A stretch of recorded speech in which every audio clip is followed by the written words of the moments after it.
خبر شامل کرتے ہیں شہر قائد سے، جہاں town municipal corporation Korangi town کی جانب سے عوام کے لیے فلاور فیسٹیول 15 فروری 2025 بروز ہفتہ کو انعقاد کرنگی 3 عیدگاہ گراؤنڈ میں کیا جا رہا ہے۔ کرنگی عیدگاہ گراؤنڈ میں جاری تیاریاں تکمیل کے آخری مراحل میں داخل۔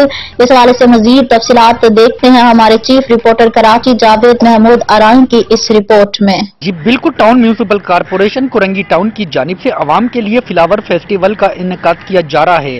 کرنگی عیدگاہ گراؤنڈ میں جاری تیاریاں تکمیل کے آخر مراحل میں داخل۔ کرنگی کی عوام کے لیے فلاور فیسٹیول اپنی نوعیت کا منفرد فیملی فیسٹیول ہوگا۔ کرنگی ٹاؤن میں فلاور فیسٹیول کا افتتاح 15 فروری شام 7 بجے پاکستان پیپلز پارٹی سندھ کے جنرل سیکرٹری وقار مہدی اپنے دست مبارک سے کریں گے۔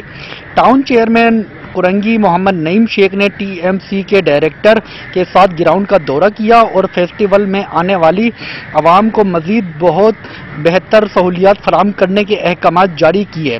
ان کے ہمراہ ڈائریکٹر ایجوکیشن سید شجاعت حسین، ایڈمن محمد آصف، رحمت علی، ظفر خان، انفارمیشن ڈائریکٹر محمد عامر اور سینئر صحافی اور سیاسی تجزیہ نگار راؤ ایوب عثمان بھی موجود تھے۔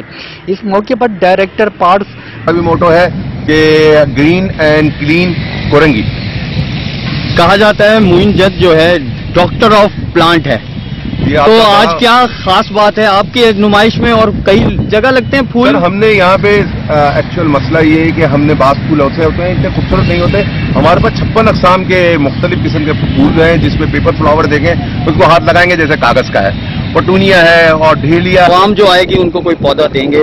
عوام جو آئے گی ان کے لیے ہم نے گفٹ کا شان مسالہ ہے اور کئی کمپنی پودا دیں کہ ایک پودا لگائیں، یا وہ شجرکاری کے اندر ابھی شجرکاری کا مارچ سے مہینہ اسٹارٹ ہوگا، تو ہم نے پچھلے سال بھی ہمارے چیئرمین صاحب نے کوئی 15,000 پودے مفت بانٹے تھے۔ اس دفعہ بھی ہماری پلاننگ میں ہے، ہم نے پلانٹ بنا لیے ہیں، ہم لوگوں کو مفت دیں گے۔ بہت شکریہ، تھینک یو۔